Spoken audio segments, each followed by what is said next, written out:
दो जहन्नम की आतिश सर्द कर दो जहन्नम की आतिश और जन्नत को दुल्हा बनाओ आने वाला है महबूब मेरा अर्श कुर्सी फरिश्तों सजाओ।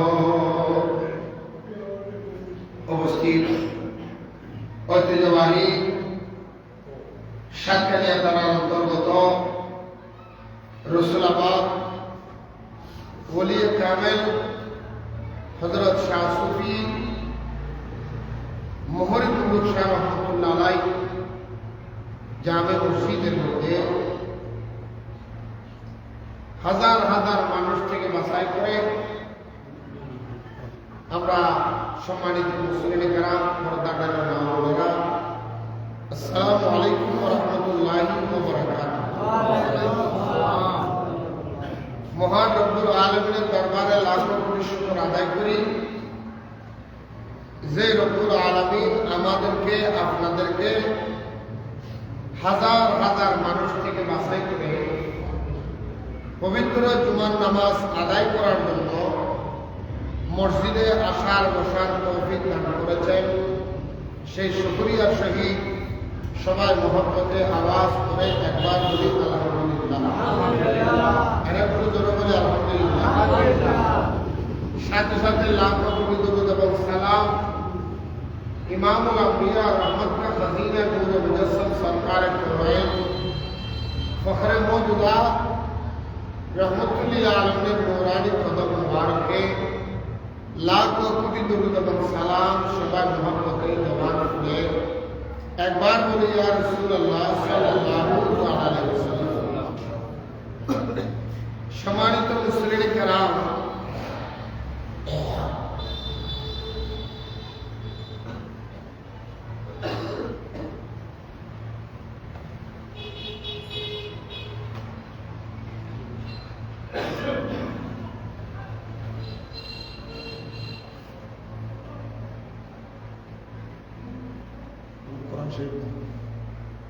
সম্মানিত মুসলিম کرام আজকে যে আয়াত কারিমাটা পাঠ করা হয়েছে এটা হলো কোরআন শরীফের 15 নম্বর পারা প্রথম শুরুতে সূরা বনী ইসরাঈলের প্রথম আয়াত সুবহানাল্লাযী আসরা বিহামদিহি লাইলাম মিনাল মাসজিদিল হারাম ইলাল মাসজিদিল আকসাল্লাযী বারাকনা হাওলাহু লিনুরিয়াহু মিন আয়াতিনা ইন্নাহু হুয়াস সামিউল বাসীর। মেরাজ শরীফ সম্পর্কে রব্বুল আলামিন ডাইরেক্ট কোরআন শরীফের মধ্যে বর্ণনা দিয়েছেন। যদিও বর্তমানে আমাদের সমাজে এই মেরাজ শরীফকে নিয়েও বহুত রকমের সমালোচনা আমাদের সমাজে চলছে, কথা বলেন ঠিক না? আপনারা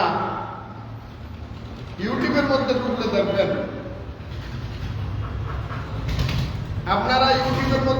দেখবেন, অনেক ওলামায়ে কেরাম আছে মৌলবীরা যে রাসূলুল্লাহ পাক সাল্লাল্লাহু আলাইহি ওয়াসাল্লামের মেরাজ অস্বীকার করতেছে, বানোয়াট করতেছে যে রাসূল মেরাজে গিয়েছেন সশরীরে না স্বপ্নে। কেউ বলতেছে স্বপ্নে দেখেছে, আবার কেউ বলতেছে বানোয়াট, আবার কেউ বলতেছে এটা ভুয়া, এটার কোনো ভিত্তি নাই। বিভিন্ন রকমের কথাবার্তা বলে বলে আমাদের থেকে ঈমানদার থেকে মুসল্লিদেরকে আলাদা করে বলেছে। ভাইরা আমার, আপনারা একটা জিনিস খেয়াল করবেন, দুনিয়ার মধ্যে যারা ইহুদি নাসারার দোসর, যারা ইসলাম বিদ্বেষী মানুষ, কথা খেয়াল করবেন, কি বিদ্বেষী? ইসলাম বিদ্বেষী মানুষ, যারা দ্বীন ধর্মের ক্ষতি করতে চায় তাদের টার্গেট হলো উম্মত থেকে, নবী থেকে উম্মতকে আলাদা করে দেওয়া। প্রথম টার্গেট তাদের প্রথম টার্গেট কি? মানুষ কোনো কিছু করতে চাইলে একটা টার্গেট করে না? আমার সাথে উত্তর দেবে। কোন ডাকাত যদি কোনো ঘর ডাকাতি করার ইচ্ছা হয়, সেই ঘরটার আগে কি করে? টার্গেট। এটাকে টার্গেট করে এটার উপরে সে চিন্তা করে, গবেষণা করে, আমি এই ঘরে কিভাবে ঢুকতে পারবো, কিভাবে ডাকাতিটা করতে পারবো, কিভাবে বের হতে পারবে। সে ডাকাতিটা করার আগে ওই ঘরে কয়েকবার আক্রমণ করে। কথা বলবেন, কারণ ওই ঘরে খুঁটিনাটি রাস্তা, চোরা রাস্তা, যেগুলো আগে কি করতে হবে? আয়ত্ত আনতে হবে। এগুলো আগে কি করতে হবে? একটু আমার সাথে কথা বলে। আগে এগুলি কি করতে হবে? আয়ত্ত আনতে হবে। গড়ের সব কিছু যদি আপনি আয়ত্ত আনতে পারেন, তাহলে ওই গড় চুরি করা, ডাকাতি করা আপনার পক্ষে সম্ভব। কথাগুলি বুঝতে পারতেছি? আপনারা কি আমার কথা বুঝতেছেন? একটু বুঝতে খেয়াল বুঝতে। গড় ডাকাতি করার আগে এটা কি করতে হবে? বাজে কেন হাতা হবে না, মাইক্রো ডিস্টার্ব করা, রডার ডিস্টার্ব করতে হবে। কি করা বলতে আগে ডিস্টার্ব এটার টার্গেট করে মনিটরিং করতে হবে। ঠিক ইহুদি নাসারা আমাদের ইসলামকে ধ্বংস করার জন্য তারা আগে টার্গেট করেছে। কি করেছে? গড় ডাকাতি করার জন্য যেরকম আপনি টার্গেট করবেন, আশেপাশের কাউরে টাকায় বিক্রি হয়েছে, চাচাতো ভাই, চাচাতো ভাই, বুয়াতো ভাই, খালাতো ভাই, নানাতো ভাই, যত আছে কি ডাকাতে খালি একটা ওর এগেস্ট একটা পার্টি খুঁজবে যারা আশেপাশে তার লগে তাহলে করতেছে, দেখাশোনা আছে, কারণ যিনি রাস্তা দেখাই দিতে পারবেন। কথা বলেন ঠিক না? ঠিক সেরকম ইহুদি নাসারা ইসলামকে ধ্বংস করে দেওয়ার জন্য একটা টার্গেট করেছে। একটা কি করছে? টার্গেট করছে কি? এই ইহুদি নাসারা টার্গেট করেছেন ইসলামকে ধ্বংস করে দেওয়ার জন্য। তাদের প্রথম টার্গেট হলো ইসলামের ধ্বংস করে দেওয়ার জন্য ইসলামের ভিতর থেকে কিছু মুনাফিক টাকা দিয়ে বাড়া করতে হবে। যারা টাকায় বিক্রি হয়, কিসে? কথা বলেন। যারা টাকায় বিক্রি হয়, ক্ষমতায় বিক্রি হয়, লোভে পড়ে, তাদেরকে দিয়া নবীর বিরুদ্ধে, ওলিদের বিরুদ্ধে কথা বলাইব। কারণ মাথায় টুপি নিয়ে, মুখে দাড়ি নিয়ে মুসলমানের যে স্ট্রাকচার, মুসলমানের যে চরিত্র, মুসলমানের যে লেবাস, মুসলমানের যে ধরন, মুসলমানের যে কালচার, এইগুলি ধারণ করে যদি নবী ওলির বিরুদ্ধে কথা বলে, এগুলি বাজারে খাবে। ইহুদি বছর টার্গেট করে কিছু মৌলবি বাড়া করছে। কি বাড়া করছে? কি বাড়া করছে? লেবাস নিয়ে তাদেরকে ভাড়া করে টাকা দিয়ে তাদেরকে 3টে টার্গেট দিল। ওইটা তোমাদের কাছে হলো 3টে। বেতন পাবে যেমন চাই, টাকা মিলিয়ন মিলিয়ন টাকা, কোনো বিকল্প। এটা আল্লাহর ঘর, এটা কার ঘর? কার ঘর? আল্লাহর কসম করে বলতেছি, আল্লাহর মসজিদে দাঁড়ায়, আল্লাহর কসম করবো মসজিদে দাঁড়ায় বলতেছি। আমার কাছে অফার এসেছে। আমি যখন সৌদি আরবের মধ্যে উমরা করতে গেছি, উমরা করার আমাকে দাওয়াত করে নিয়েছে 3 দিনের মাহফিল করার জন্য দাম্মাম। কোথায়? দাম্মাম। দাম্মামের মধ্যে যারা সৌদি আরবের ছেলে যদি থাকে জিজ্ঞেস করতে হবে। দাম্মামে একটা মসজিদ আছে যেটার নাম বড় মসজিদ, সিকু মার্কেট। কোন জায়গা? সিকু মার্কেট, বড় মসজিদ। এই দেশের মধ্যে যত হালাহাদিস আছে, নবী বিদ্বেষী কথাবার্তা ছড়াচ্ছে, এই মতিউর রহমান মাদানির মতো, কাজী ইব্রাহিমের মতো, এদের সবার হেডকোয়ার্টার হলো দাম্মাম শহরের সিটি মার্কেট বড় মসজিদ। আমাকে অফার দিয়েছে 20 কোটি টাকা। কয় কোটি? 20 কোটি। এক বছরে আপনার বেতন 20 কোটি টাকা। আপনার টার্গেট হলো 1 মিলিয়ন মানুষের কাছে আমাদের এই পচা আকীদাগুলো আপনার বুঝে দিতে হবে। আমাকে অফার দিয়েছে, আল্লাহ কসম করে বলবো, মসজিদে দাঁড়াই বলবো। আর কিছু মনে হচ্ছে না। আমি বললাম ভাই 20 কোটি, 20,000 কোটি টাকাও যদি নবী বাংলার দেয়, আমি ইমানের জায়গা থেকে লড়তে রাজি নই। কারণ আমি 20 কোটি টাকা দিয়ে কি করবো? 20,000 কোটি টাকা দিয়ে কি করবো? নইলে ঘরের মধ্যে নিয়ে আমি তো আর ঢাকায় গেলে সাবাই সাবাই খেতে পারবো না। নাহলে একটা বিল্ডিং করবো, না হলে 2-3টা সুন্দর সুন্দর গাড়ি কিনবো, না হলে আমি একটা জায়গাতে একটা ফ্ল্যাট কিনবো, এগুলি তো করবো। কথা বলে না? টাকা দিয়ে কি টাকা সাবাই সাবাই খাওয়া যায়? কথা বলে না? আমি বললাম বাইরে, ও ভাইজান আপনি ভুল জায়গায় টার্গেট করেছেন, ভুল জায়গার মধ্যে মত করেছেন। আমার টাকা পয়সা লোভী নই, আমি বিল্ডিং করার মানুষ নই, আমার টাকার প্রতি লোভ নেই। আল্লাহ আমাকে যা দিয়েছে হালাল পথে আমি কামাই করি। আল্লাহ আমাকে সুন্দর একটা বিল্ডিং এর মধ্যে রেখেছে। বিল্ডিং খাওয়ার দেখার বিষয় না, রাখছে তো আমাকে। কথা বলেন না কেন? আমিও যেমন বিল্ডিং করব, আর একজন ভাইও বিল্ডিং করে সবাইকে আমি পয়সা দিয়ে থাকতেছি। সমস্যাটা কোন জায়গায়? ওই বিল্ডিং এর মালিক মারা গেলে বিল্ডিং কভার নিতে পারবে না, আমি মারা গেলে আমিও নিতে পারবো না। সুতরাং যাহা আমার স্থায়ী নয় সেটার জন্য পাগল হয়ে আমার স্থায়িত্ব ঈমান বিক্রি করবো না। ঠিক এরকম বড় বড় মালা মালা সেলিব্রিটি যারা যায়, যাদেরকে মার্কেটে চিনে, যাদেরকে মানুষ খায়, বাজারে খায়, বাজারে বসে হাজার হাজার মানুষ তাদের কথা শুনে, এরকম মানুষ বাছাই করে করে তারা টার্গেট করে। এরকম হুজুরদেরকে কি করে? টার্গেট করে। এই ইহুদি নসারারা এই টার্গেটটা দেয়, বলে আপনারা এই টাকাটা দিব। তখন সে এসে ওই ইহুদি নসারার শিখাইয়া দেওয়া রসুল বিরোধী আকীদা, ইসলাম বিরোধী আকীদা, কোরআন বিরোধী আকীদা, হাদিস বিরোধী আকীদা, ধর্ম বিরোধী আকীদা, ওলি বিরোধী আকীদা, ইসলাম বিরোধী আকীদা, নবী বিরোধী আকীদা, খোদা বিরোধী আকীদা, এগুলি সমাজে প্রচার করে। এগুলি সমাজে কি করে? আরো জোরে বলো। আর দেশত হুজুরের মাথা ডুবেছে, মাথা কি হয়েছে?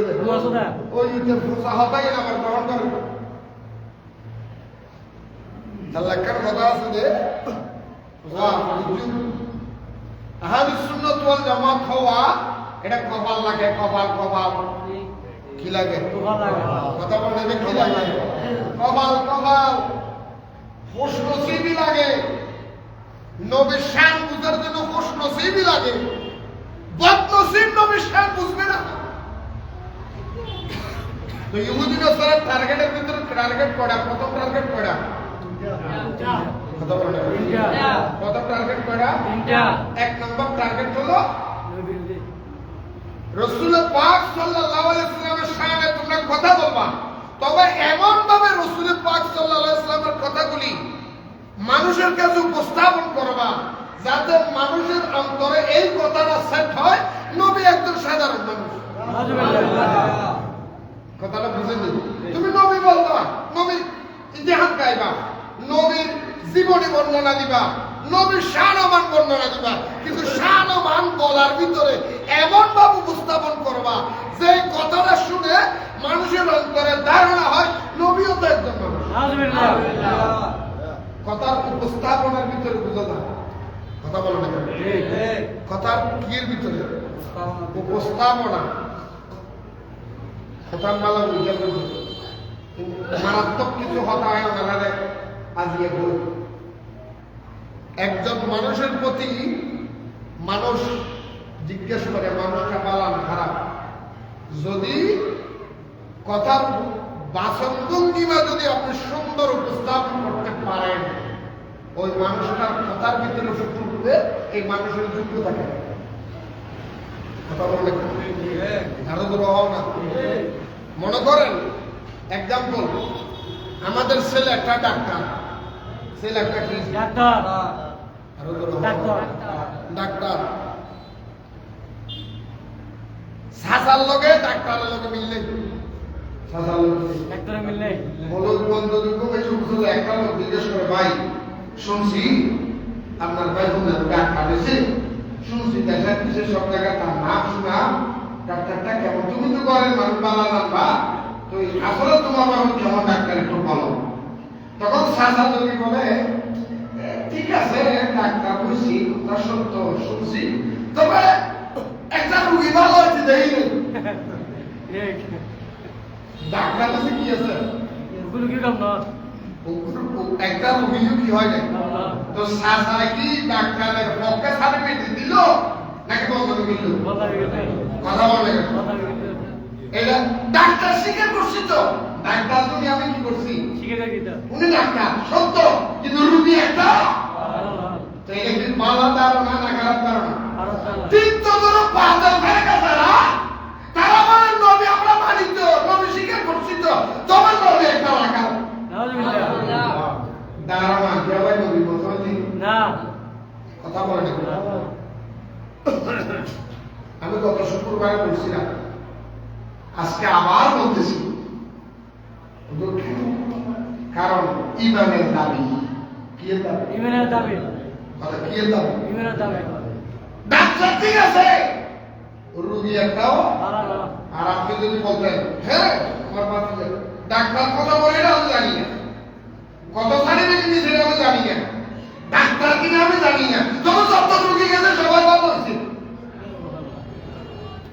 ডাক্তারের সার্টিফিকেট দেওয়ার দরকার নেই জমা আপনি ডাক্তার না বলেন ডাক্তার যদি আপনি নাও বলেন যদি বলেন আমার জানা মতে আমার বাচ্চা ডাক্তার হয়েছি শুনছি সার্টিফিকেট ওরা কিনা জানি না তবে দেখি প্রতিদিন মানুষ লাইন ধরে রুগী দেখে একটা রুগীও খারাপ হয় না সবাই ভালো হয়েছে ভালো রিপোর্ট পেয়েছি সুতরাং বুঝতে পারতেছি এই সব রুগী ভালো হয়েছে এই কথার উপরে নির্ভর করতেছে ডাক্তার কথা কথা বলে এই নবী কত বড় এটা নির্ভর করতেছে নবীর মধ্যে যেমন না কথা বলে বুঝতে পারতেছি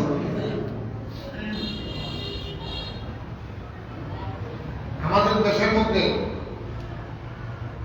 কোথায় যেতে दूसरे और इंग्लिश की ये जो है हम बात करेंगे খাওয়া ना ना इतनी कोई नहीं होती नहीं वो से खाओ कोई बोलते हैं दुख ना तो ये ना सब उठी से हमारी ना मेरा क्या सब उठी से মসজিদের মা মসজিদের প্রতি আমি মনসামুনি জামে মসজিদের মাইকের মাধ্যমে ঘোষণা দিচ্ছি এই তেলাওয়াত শব্দকে যারা গ্রহণ করেছে আবার বলতেছে বা ইংরেজি বুঝে নাই এই জন্য ওনারা বুঝতেছে না উনি ঠিকই বুঝে তেলাওয়াত এই শব্দটা নবী রাখাল এই শব্দটা যে ইমাম গ্রহণ করেছে যে বলেছে সেও কাফের হয়েছে যে গ্রহণ করেছে সেও কাফের হয়েছে যে প্রতিবাদ করবে না বিরোধিতা করবে তার ইমানও চলে গেছে নতুন কর্ম হতে হবে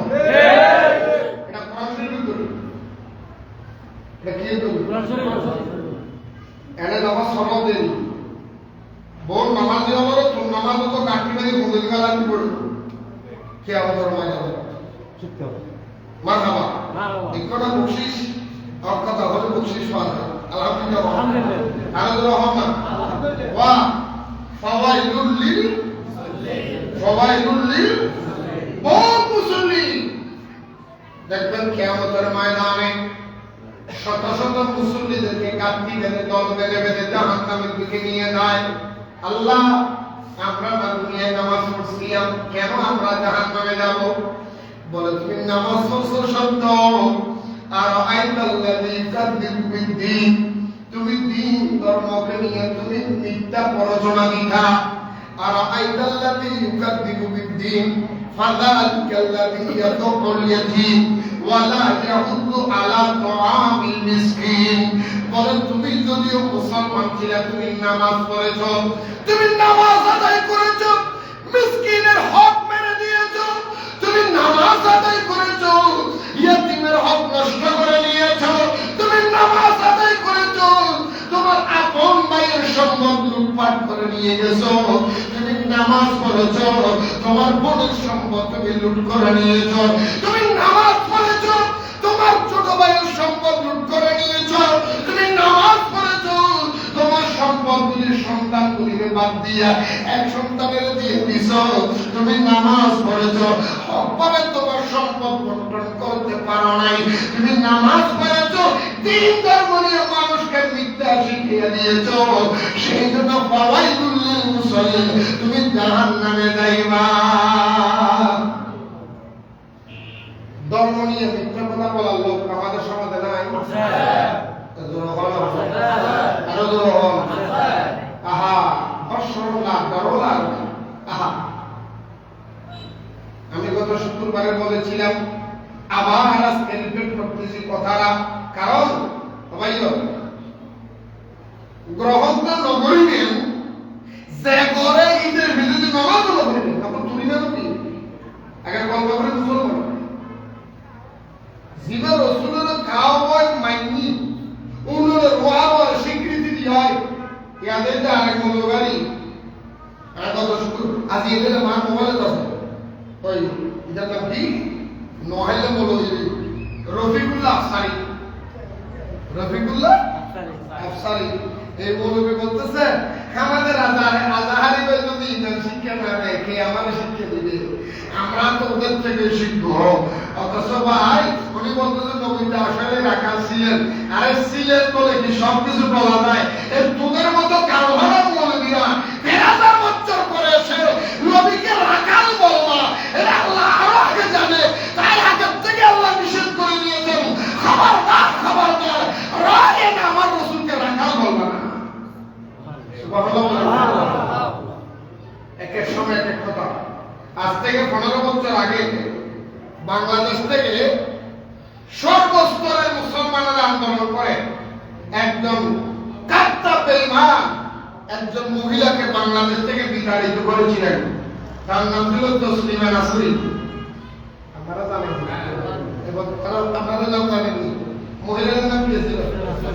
একই ছিল সে তসলিমা নাসরিন বলছিল ফজরের আযান দিলে মানুষের বুকে ডিস্টার্ব হয়, সমস্যা হয়, সুতরাং এইগুলি ইসলামের মধ্যে এরকম কোন সিস্টেম নাই, ফজরের আযান দেওয়া বন্ধ করা দরকার এবং এটা কোনো কোরআন হাদিসও নাই, এগুলি বানিয়ে নিয়েছে ফজরের আযান মানুষের ক্ষতি হয়, সেই জন্য ফজরের আযান বন্ধ করে দেওয়া দরকার। কে বলছিল? কে বলছিল? যে তসলিমা নাসরিন ফজরের আযানের বিরোধিতা করলো, তখন সর্বস্তরের মুসলমান নির্দলীয়ভাবে, শুধু সুন্নিরা নয়, সুন্নিরা বলেন, খারেজিরা বলেন, ওয়াহাবিরা বলেন, মওদুদিরা বলেন, জামাতিরা বলেন, তাবলীগীরা বলেন, সব দলের মুসলমানেরা একত্রিত হয়ে তসলিমা নাসরিনের বিরুদ্ধে প্রতিবাদ করে বাংলাদেশ থেকে তাকে দৌড়ে দিয়েছিল এবং সে পালিয়ে যেতে বাধ্য হয়েছিল। কথা বলেন আপনাদের মনে আসেনি? মনে আসেনি?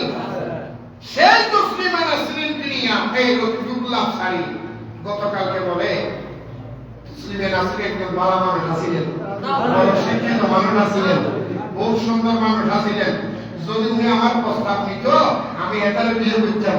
আরো বলে তসলিমা নাসরিন বলে আইয়া দিল আমি তোমার ভালোবাসি। নাউজুবিল্লাহ মিন যালিক। এদের রুচি, এদের মনের ভাবনা, এদের চিন্তা চেতনা কোথায় নিয়ে নামছে? একজন ইসলাম বিরোধী কষ্ট কাফের বেঈমান যাকে বাংলাদেশ থেকে সর্বস্তরের মুসলমান বিতাড়িত করলো, আজকে সে 15 বছর পরে এসে এই বেঈমান মুনাফিক রফিকুল্লাহ আফসারির মতো মৌলবী মাথায় টুপি দিয়া সে রাসূলকে কাওয়ায় তার মতো বেহায়ায় না বলে কি বলবে? কথা বলো না। সে বলে আমি আই লাভ ইউ তোমার ভালোবাসা। আরো ওয়াজের মধ্যে এগুলির কাছে ইসলামটাকে এত হাসির পাত্র বানাইছে এই জামানামে। আবার ওয়াজের মধ্যে লিল্লাহি তাকবীর আল্লাহু আকবার বিয়াদের ভিতরে নামে মোবাইলে দেয় কয় যুবকেরা এক ওয়াক্ত একবার। এগুলি কি কথা? এই সমস্ত লোকের থেকে আল্লাহ আমাদের হেফাজত করুন। আমিন। দিন ধর্মটারে শেষ করে দিতে মুনাফিক এই সমস্ত মুনাফিক কোন চোখে বাঁচতে তো বাঁচে ওষুধের গুণ না বলে আপনাদের আসারই নাই খাও ওরা বুঝে না নতুন আমি বলবো আমরা নতুন না তোমরা নতুন তোমরা বুঝো না আল্লাহ কোরআনে ডাইরেক্ট নিষেধ করেছে এটা মানতাম না ডাইরেক্ট কোরআন শরীফ সূরা বাকারা সূরা কি এটা কি এটা কি কথা বলেন এটা কি এই আপনাদের আশেপাশে কোনো মৌলবী যদি বলে তোমরা ইংরেজি বুঝো না নবী কি কাউবয় বলেছে রাখাল বলেছে সেই জন্য অসুবিধা নাই তারা বলবেন আমরা ইংরেজি না বুঝলো কোরআন শরীফের সূরা বাকারা 160 নম্বর আয়াতের ব্যাখ্যা আমাদেরকে একটু বুঝাই দেন মৌলবী বুঝে দেন সূরা বাকারার 9 নম্বর আয়াত কথা বলেন না কেন 9 নম্বর আয়াত আল্লাহ কোরআনে বলতেছেন সূরা বাকারা ইয়া আইয়ুহাল্লাযীনা আমানু হে ঈমানদার বান্দারা শুনো কারা কারা ইয়া আইয়ুহাল্লাযীনা আমানু হে ঈমানদার বান্দারা শুনো লা তাকুলু তোমরা কখনো বলিও না রাইনা আমার নবীর কখনো তোমরা রাখাল বলিও না রায়না বলিও না ও রাখাল এই গরু চরানোর সন্তান এই সমস্ত কথা তোমরা ডাক দিও না রায়না নিষেধ করে দিয়েছেন তাহলে কি বলবো ওয়াফালুনা আমার নবী বলো ইয়া রাসূলুল্লাহ দয়ার নজরে মায়ার নজর আমাদের দিকে একটু দৃষ্টি দেন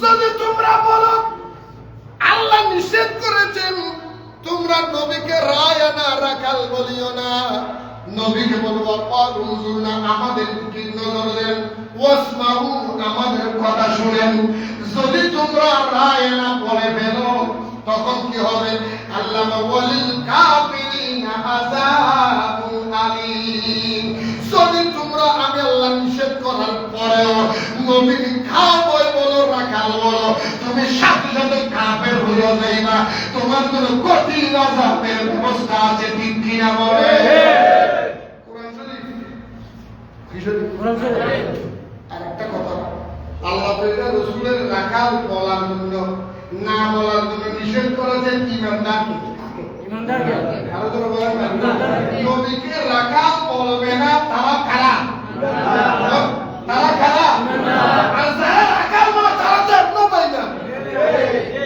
তারা তো জাতীয় কথা বলে নবী তারা জাতীয় কথা বলে কি কুল্লু শাইইন ইয়ারজুলা ফিহি তার প্রত্যেকটা জিনিস মূলের দিকে দাবিতে হয় প্রত্যেকটা জিনিস মূলের দিকে কি হয় আর গ্রহণ মদিনা শরীফ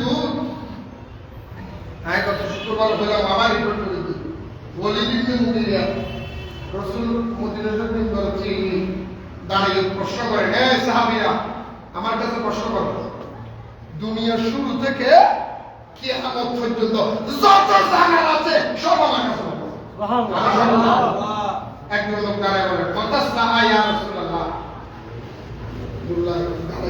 আমি জানতে চাই হুজুর কিয়ামত কবে হবে সুবহানাল্লাহ আমার রাসূল বললেন কিয়ামত মুহররম মাসে কি মাসে মুহররম মাসে হুজুর মুহররম মাসে কয় তারিখ হবে রাসূল বললেন মুহররম মাসে 10 তারিখ সাহাবী আমার থেকে ইয়া রাসূলুল্লাহ 10 তারিখ কি বার হবে আমার রাসূল বললেন শুক্রবার হবে সাহাবী আমার থেকে ইয়া রাসূলুল্লাহ কোন সময় হবে বলেন আসরের পরে মাগরিবের আগে হবে সাহাবী সত্য প্রশ্ন করেছেন কিয়ামত কবে হবে রাসূল বলে দিয়েছেন মুহররম মাসে হুজুর কত তারিখ হবে রাসূল বলেছেন 10 তারিখ 3 নম্বর প্রশ্ন হুজুর কি বার হবে রাসূল বলেছেন জুমাবার হুজুর কোন টাইমে হবে রাসূল বললেন আসরের পরে মাগরিবের আগে 4টা প্রশ্ন উত্তর সঠিক দিলেন সাহাবী যদি জিজ্ঞেস করেন ইয়া রাসূলুল্লাহ কত সময় হবে এটা বলেন আমার রাসূল বলে দিতেন কিন্তু সাহাবী প্রশ্ন করে নাই রাসূল কত সালে হবে সেই কথা বলে না এখন আপনি যদি বলেন রাসূল জানলেন না বলবে এখন আপনি বলেন যে লোকটা তারিখের কথা বলতে পারে সময়ের কথা বলতে পারে তা কিনা বলা হয় বারের কথা বলতে পারে দিনের কথা বলতে পারে মাসের কথা বলতে পারে এটা কি বছরের কথা বলতে পারে না তুমি প্রশ্ন তো উত্তর তুমি প্রশ্ন করো না সাহাবী যদি প্রশ্ন করে তুমি কত সালে হবে রাসূল বলে দিতে প্রশ্ন করেন তো আমরা তো জানি তিনি তারিখ বলতে পারে বার বলতে পারে সময় বলতে পারে মাস বলতে পারে উনি বছরও বলতে পারে কথা বলেন দুশ্মন তো দুশ্মনই থাকে হঠাৎ করে আরেকজন দাঁড়ায় হুজুর ইয়া রাসূলুল্লাহ আমার বাবার নাম কি রাসূল জিব্বা কামড় দিলেন জিব্বা কেন কামড় দিলেন বলে আমি তো আগেই বলছিলাম এই প্রশ্নগুলি করিস না বেজাল তুই যে তোর ভাইটার ভিতরে বুঝবুঝলি ও বেজাল ইয়া রাসূল জানেন আমার রাসূল বললেন আবুকা মুযাফা আবুকা তোর বাবার নাম মুযাফা বলে আমার নাম মুগীরা সারা পৃথিবীর মানুষ সবাই জানে আমার নাম মুগীরা আমার বাবার নাম বলি আপনি আবার মুযাফা কেন বললেন আমার রাসূল বলেন এই মুগীরা কথা বেশি বাড়াইও না যত লাগার তত গন্ধ বের হবে তোমার যদি সঠিক তথ্য জানতে বলে যায় তোমার মার কাছে সঠিক তথ্য জানতে চাইলে কোথায় যাবে মার কাছে বলে ইবনে মুগীরা মার কাছে চলে গেলেন মা বলো আমার বাবার নাম কি ও মুগীরা তোর বাবার নাম বলি কেনা জানে মক্কা মদিনা সবাই জানে বলে মারে এতদিন তুমি আমারে অন্ধকারে ঘুম পাড়ালো আজকে ঘুম পাড়াতে পারবা না মা সত্য করে বলে আমার বাবার নাম কি বলে আমি সত্য করে বলতে যে তোর বাবার নাম বলি বলে নয় মা এতদিন আমিও জানতাম আমার বাবার নাম বলি আমার নাম মুগীরা কিন্তু আজকে এমন একজন মানুষ আমার বাপ নয় বলে স্বীকৃতি দিয়েছে যার জীবনে কোনোদিন একটা মিথ্যা কথা বলে নাই বলে সে কে বলে সে হলো মুহাম্মদ রাসূলুল্লাহ সাল্লাল্লাহু আলাইহি সাল্লাম বলে আমার বাবার নাম বলে মুগীরা ওলি নয় মা সত্য করে বলো হযরত বলতে দেরি সাথে সাথে মুগীরার মা চোখের পানি ছেড়ে দিয়ে বলে বাবারে মুহাম্মদ জীবনে মিথ্যা কথা বলে নাই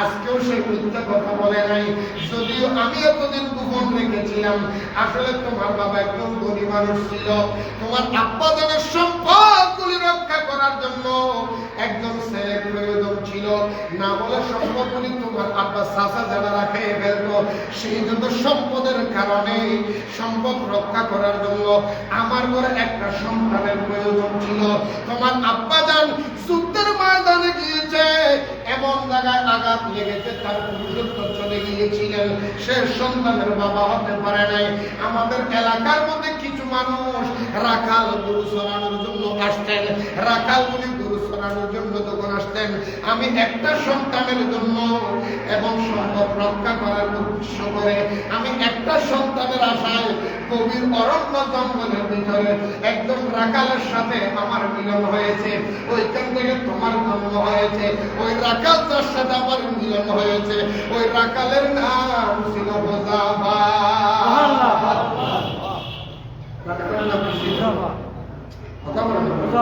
রাখালের নাম ছিল তা আমি বলবো এই আয়াতের পরিপ্রেক্ষিতে বর্তমানে যারা রাসূলকে রাখাল বলে ডাকে ইতিহাস গুলো দেখবেন তারা একটাও বাপের সন্তান না তার চাচা রাখাল ছিল এই চাচার ঘরের থেকে এগুলি জন্ম ছিল এগুলো অরিজিনাল রাখাল কথা বলে কার ঘরের থেকে কথা বলে কার ঘরে বাপের ঘরে না চাচার ঘরে চাচার তুমি বাপের ঘরে জন্ম না চাচার ঘরে তো লিবেল কি হয় কি হয় একটা ডর ধরে হয় না কি হয় আরো ধরে হয় না কি হয় এই জুনের মধ্যে আর গো হুন ইহুদি বেচারে তার গো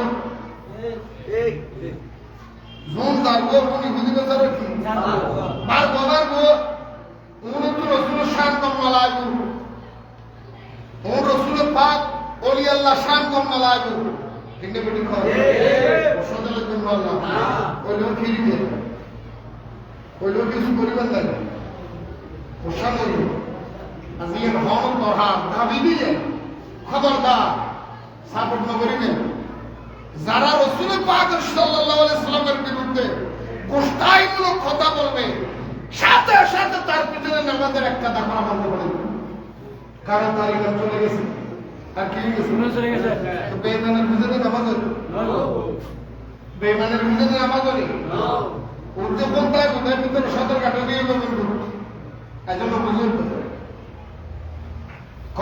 যখন যাবেন বিসমিল্লাহ ফি সাবিলিল্লাহ ওয়া আলা মিল্লাতে মাথা ওয়া আলা মিল্লাতে তো ইহুদি নাসারার টার্গেট কয়টা করছিলাম? কথা বলেন না কেন? একটা হলো উম্মত থেকে, নবী থেকে উম্মতকে আলাদা করে দেওয়া, উম্মতের অন্তরে নবীর বিরুদ্ধে বিদ্বেষ তৈরি করে দেওয়া, নবী রহমতুল্লাহ আলামিনকে ছোট করে উম্মতের কাছে উপস্থাপন করে এমন আকীদা তৈরি করে দেওয়া যে নবী তো সাধারণ একজন। এগুলি আজকে আমাদের সমাজের মধ্যে মুসলমান নামদারি ইহুদি নাসারার চক্রান্ত, দালালগুলি এগুলি আমাদেরকে রাসূলের শানে কথা যখনই আসে এমন ভাবে শুনতে দিচ্ছে যেমন আমার চাচাতো ভাই যারা তো ভাই কথা বলতেছে, কথা বলে গেছে। আরেক মৌলবী দেখলাম লা হাওলা ওয়ালা কুওয়াতা ইল্লা বিল্লাহ, খদিজাতুল কুবরা রাদিয়াল্লাহু তাআলা কথা বলতেছে। ওই সূরা তো একবার বলে গেছে, আমার বলতেছে হযরত আয়েশা সিদ্দিকা রাদিয়াল্লাহু তাআলা আনহা বলে রাসূলকে বলেছিলেন যে মৌলবী সুদের হালাল বলেছেন, ইবাদত করেছেন। সুদকে কি বলতেছে? নামাজ পড়তে হারাম। সুদের কি হচ্ছে? ইসলামী ব্যাংকের যে অ্যাকাউন্ট করে নামাজের ফরজ বর্তমানে কি? ইসলামী ব্যাংকের মধ্যে অ্যাকাউন্ট করে নামাজের মতো নাকি ফরজ? ব্যাংকের মধ্যে লেনদেন সবগুলো সুদের নয়। নামাজের পর যদি ব্যাংক করতে অ্যাকাউন্ট করা ফরজ হয় তাহলে সুদ তো ফরজ হয়ে গেল।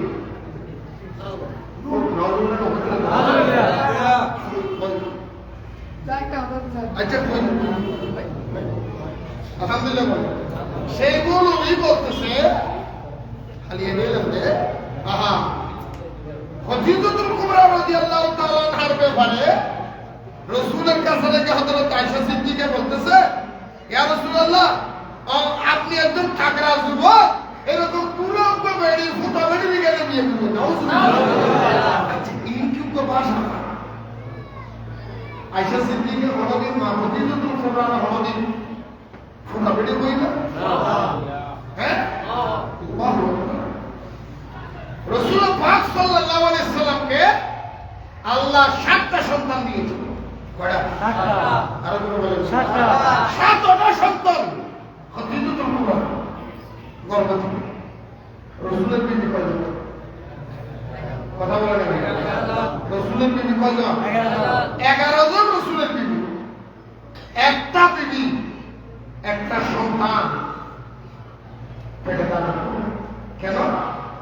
একদিন আমার রাসূল হযরত আয়েশা সিদ্দিকা রাদিয়াল্লাহু তাআলা আনহা হযরত উম্মে সালমা নিজেদেরকে ডাকলেন, ও বিবিরা, আমার যার সন্তান সত্য খদিজাতুল কুবরা বড় হয়েছে, তোমাদের কি মনে চায় না তোমরা একটু মা হও, মা একটা শুনো, তোমাদের ঘরে একটা সন্তান তৈরি। সমস্ত বিবিগুলি একসাথে উত্তর দিয়েছে, ইয়া রাসূলুল্লাহ, এটা কোন কথা আমাদেরকে বললেন? হুজুর, আমাদের সকলের সন্তান খদিজাতুল কুবরা আপনার জন্য যা করেছেন, আমাদের জন্য যা করেছেন, আমাদের শরীরের চামড়া দিয়ে যদি খদিজাতুল কুবরার জুতা বানাইয়া দেওয়া যায়, হুজুর খদিজাতুল কুবরার ইসলামের প্রতি অবদান শেষ করা যাবে না। আমরা মা হতে চাই না, আমাদের সকলের শ্রদ্ধার পাত্র, আমাদের সকলের বড় দিন খদিজাতুল কুবরার গর্ভ থেকে যে সন্তানগুলি এসেছে এগুলিতে আমাদের সন্তান। হুজুর, আমাদের ভিতরে কোনো ইবাদত নাই। হুজুর, আপনি যখন রাসূলের ভিতরে ইবাদত করতেন তখন আমরা কেউ ছিলাম না। এই খদিজাতুল কুবরা আপনার জন্য মাইলের উপর পাহাড়ের উপরে নিয়ে খাওয়াইছেন, আপনাকে লালন পালন মহব্বত করেছেন, আদর করেছেন। হুজুর, টেনশন করবেন না, চিন্তা করবেন না, আমরা অন্য কোনো মহিলার মতো মহিলা নয়। আমাদের খদিজাতুল কুবরা তিনি আছেন, উনি হলেন আমাদের সকলের বড় বোন। আমাদের ভিতরে কোনো হিংসা নাই, আমাদের ভিতরে বিভেদ নাই, আমাদের ভিতরে নিন্দা নাই। আপনি টেনশন করবেন না, আমাদের ভিতরে আপনাকে নিয়ে কোনো ভাগাভাগি নেই। আপনার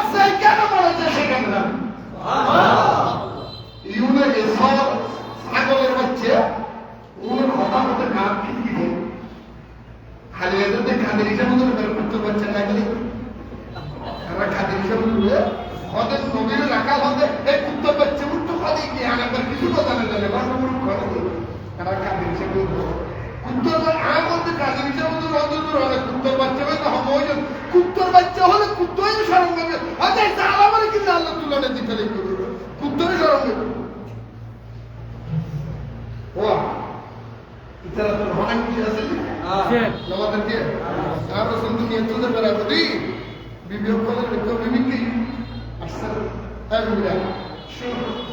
আমি রসুন তো অল্প দিনের মধ্যে চলে যাব আমার বাকি সময়টা আমি আমার বিবি আয়সার করে কাটাতে চাই তোমরা কি বলো সমস্ত বিবিরা এক বাক্যে আমাদেরকে যে আপনি লজ্জিত করতেছেন সম্মিত করতেছেন আমরা তো আপনার বিবি হিসেবে করে আসি নাই আপনার চাকর হিসেবে আপনার খেদমতগার হিসেবে এসেছি ওগুলো অনুমতি লাগবে না আপনার যেমন মনে চায় যা করবেন তাতেই আমরা খুশি আজকে সেই মাইশা সিদ্দিকা রাদিয়াল্লাহু তাআলা আনহার বিরুদ্ধে তারা তহমত দিচ্ছে মাইশা নাকি বলছে খদিজাতুল কুবরা দুটো বেটি ফুটো বেটি নাউজুবিল্লাহ ফুটো বেটি দাও না বলেন না ইনকি মৌলের ভাষা লা হাওলা ওয়ালা কুওয়াতা ইল্লা বিল্লাহ ইসলামের ধ্বংস করে দেবে এই জালেম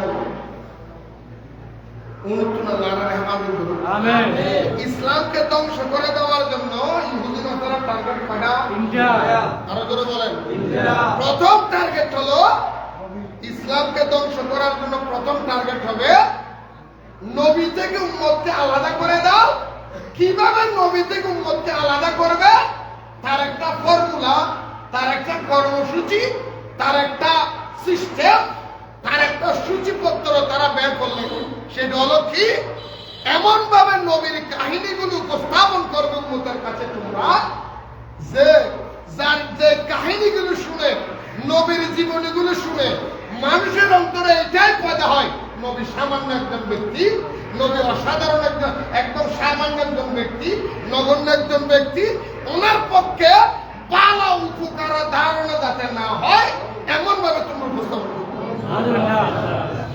এটা হলো প্রথম কাদের টার্গেট কাদের টার্গেট আরো বলে দ্বিতীয় নম্বর টার্গেট হইল বলে তোমরা আলেম হবে তখন ধোঁকাবাজি করার জন্য মুসলমানদের থেকে ঈমান কেড়ে নেওয়ার জন্য তারা বেছে নিলেন কিছু মৌলবী পণ্ডিত মানুষ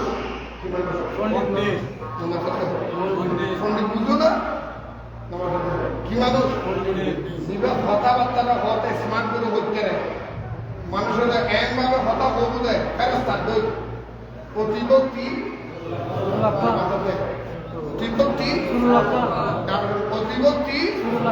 এমন ভাবে স্মার্ট কথা বলবি যাদের কথা শুনে আপনি মনে করবেন এটাই মাত্র ব্যবস্থা এই মাত্র মনে হয়ে যা আমি বড় তখন ওরা টার্গেট এগুলি ফিল করার জন্য ইহুদি নাসারা টার্গেট ফুল করার জন্য তারা বেছে নিলেন কিছু টাকা লোভী মৌলবী কি লোভী তাদেরকে তিনটা টার্গেট দিলেন প্রথম টার্গেট নবী থেকে উম্মতকে কি করে দেবো আরো বলবো কিভাবে আলাদা করবে কর্মসূচিটি কেমন যখনই নবীর শান নিয়ে কথা বলবে এমন ভাবে উপস্থাপন করবে নবী একজন সাধারণ ব্যক্তি তোমাদের জন্য নবীর বড় মানা নয় যাই এমন না প্রকাশের জন্য ধর্ম হয়ে আমার হয়ে যান দেখিয়ে নবী তাদের উপস্থাপনের উপরে নবীর শানে এমন ভাবে নাম্বার 1 নাম্বার 2 তাদের টার্গেট হলো মুসলমানদের থেকে মুসলমানকে আল্লাহর আউলিয়া কেরাম থেকে মুক্তিয়ে রাখা দ্বিতীয় নম্বর টার্গেট কি ওই থেকে মুসলমানদেরকে কি করে দেবো আউলিয়া কেরামদেরকে মুসলমানদেরকে কি করে দেবো তো কথা বলে না ভাই আউলিয়া কেরাম থেকে মুসলমানদেরকে কি করে দেবো কারণ যুগে যুগে কালে কালে পৃথিবীর রন্ধে রন্ধে যে জায়গায় নবী যেতে পারেন নাই সেই জায়গায় আমার নবী কলেমার দাওয়াত পৌঁছাইতে পারে নাই সেই জায়গায় আমার নবীর জীবন দশায় কলেমার দাওয়াত নিয়ে ইসলামের দাওয়াত নিয়ে কোরআনের দাওয়াত নিয়ে ধর্মের দাওয়াত নিয়ে পৌঁছাইতে পারে নাই সেই সমস্ত জায়গার মধ্যে কলেমার প্রতিনিধি বানাইয়া, নবীর প্রতিনিধি বানাইয়া, কোরআনের প্রতিনিধি বানাইয়া, ধর্মের প্রতিনিধি বানাইয়া আমার রাসূল কিছু কামেল আল্লাহ ওলিদেরকে পাঠিয়ে দিয়েছেন। কথা বুঝতেছেন তো? রাসূল পাকের দেওয়া ধর্ম, আল্লাহর দেওয়া দ্বীন আল ইসলাম, আল্লাহর মনোনীত ধর্মের দাওয়াত দেওয়ার জন্য আল্লাহর নবী গ্রন্থরত জায়গায় জায়গায় কিছু প্রতিনিধি পাঠিয়ে দিলেন, বলি আল্লাহ পাঠিয়ে দিলেন, যে প্রতিনিধির মাধ্যমে ও জায়গার মধ্যে ইসলামের দাওয়াত হয়েছে, কলেমার দাওয়াত হয়েছে। তাদের ভিতরে এইরকম অনেক জায়গার ভিতরে আপনারা উল্লেখযোগ্য ভাবে দেখেন, বাংলাদেশে কলেমার দাওয়াত দেওয়ার জন্য সর্বপ্রথম যিনি এসেছেন উনি হলেন হযরতে বাবা শাহজালাল ইয়ামানি। কথা ক্লিয়ার? কথা ক্লিয়ার? বুঝতেছেন তো? না বুঝলে বল, বুঝতেছেন তো? কারণ বাবা কোন মুফতি, কোন মুহাদ্দিস, কোন মৌলভী, কোন নেতা, কোন এমপি, কোন মন্ত্রী, কোন লেখক, কোন গবেষক, কোন দাড়ি টুপিওয়ালা মুসলমান আমাদের ভারতবর্ষের মধ্যে, মুসলমান বাংলাদেশের মধ্যে, পাকিস্তানের মধ্যে কলেমার দাওয়াত দেওয়ার জন্য কোন মৌলভী আসে নাই। সর্বপ্রথম আল্লাহর ওলি এসেছেন বাংলার জমিনে শাহজালাল, হিন্দুস্তানের জমিনে খাজা গরিবে নওয়াজ, পাকিস্তানের জমিনে মুতাল্লামা হযরতে গঞ্জ শকর ফজলাহুল, ওনারা এসে কলেমার দাওয়াত দিয়েছেন। তাদের থেকে পরশ পেতে পেতে মানুষ কলেমা শিখেছেন, কলেমা শিকার করে মুসলমান হয়েছেন। মুসলমান হওয়ার পরে তারা ইবাদত করার জন্য মসজিদ বানাইলেন, মসজিদ থেকে শিকার জন্য কোরআন হাদিস শিকার জন্য মক্তব বানাইলেন, মক্তব থেকে জায়গায় জায়গায় হাদিস শিকার জন্য মাদ্রাসা বানাইলেন। তারপরে আমাদের দ্বীন খেদমত চলতেছে। কথা বলেন ঠিক না? টার্গেট যাদের মাধ্যমে জায়গায় জায়গায় ইসলামের দাওয়াত চলে, যে ইসলামের দাওয়াতটা ওলি আল্লাহর মাধ্যমে মদিনার ইসলামের দাওয়াত চলে, সে মদিনার ইসলাম যদি বন্ধ করতে হয়, ওলি আল্লাহ থেকে মানুষকে ফিরিয়ে আনতে হবে। কথা বুঝতে দেখুন না, এটা তো খুব গুরুত্বপূর্ণ কথা বলছে। স্বামী যখন লাগান তারা মাজারকে আক্রমণ করে। শাহজালাল এসেছেন মাজার মন্দির পাহারা দিতে না পারতেন। কথা বলে গেল, আরো বলে গেল, রসুল দুনিয়া এসে কি মূর্তি বানাইছে না বানছে? ইব্রাহিম আলাইহিস সালাম দুনিয়া এসে মূর্তি বানাইছে না বানছে? সিদ্দিক আকবর মূর্তি বানাইছে না বানছে? খাজা গরিবে নওয়াজ মূর্তি বানাইছে না বানছে? শাহজালাল মূর্তি বানাইছে না বানছে? তোমরা শাহজালালের উত্তরসূরি, তোমরা শাহফরানের উত্তরসূরি, তোমরা সিদ্দিক আকবরের উত্তরসূরি, তোমরা নবীর কলমা পড়েছ, তোমরা জাত ইব্রাহিম বলো। আমরা ইব্রাহিম নবীর কলমা পড়ে আমরা জাত ইব্রাহিম, আমাদের জাতির পিতা ইব্রাহিম সবাই মানি। তাহলে বাবাই কি করলো, আমরা কি করতেছি? বাবা বললো কি কি বর্ষকালে আওয়াজ একটা বুঝবো বলে। দ্বিতীয় মার্গে ওলি আল্লাহ থেকে মুসলমানকে কি করে দেবো? কি করে দেবো? জায়গায় জায়গায় জায়গায় জায়গায় নাম ভাড়া দিই আমরা জিয়ারত করে হলে আমার বুঝলো। আচ্ছা আমার হলে দিন বুঝলো বুঝছি তো কিলো ভাড়া দিয়েছে, কিলো ভাড়া দিয়েছে ও ইহুদিনের সালাদ চক্রান্ত। সুন্দর শব্দ ব্যবহার করলে মুসলমানের অন্তর আঘাত লাগবে, আস্তে আস্তে মাজার থেকে ফিরে দিবে। সেজন্য এই সুন্দর শব্দটা ভাইরাল করে এমন ভাবে সেট করে দিয়েছে, জিয়ারত করলে কোনো হুজা, জিয়ারত করলে কোনো হুজা, আর হুজা বললে তো মুসলমানের দিনে চলে আসে। বলো বলি আল্লাহ থেকে আমার বলছি এটা হলো তাদের দ্বিতীয় টার্গেট। কি টার্গেট? আরো বলো কি টার্গেট? দ্বিতীয় টার্গেট। তৃতীয় নম্বর টার্গেট হলো তাদের ইহুদি মুসলমান টার্গেট হলো তাদেরকে তোমরা এমন ভাবে সম্পদশালী করবা, এমন ভাবে টাকার অর্থ যোগান দিবা যে টাকাগুলি হালাল বা হারামের টাকা। কিসের টাকা? কিসের টাকা? হারামের টাকা দিয়া মুসলমানদেরকে তোমরা কি করো? সহযোগিতা করো, শেল্টার দাও। কেন হারামের টাকা দিয়ে কেমন সহযোগিতা করবে? কারণ হলো হারামের টাকা খাইয়া যদি মুসলমান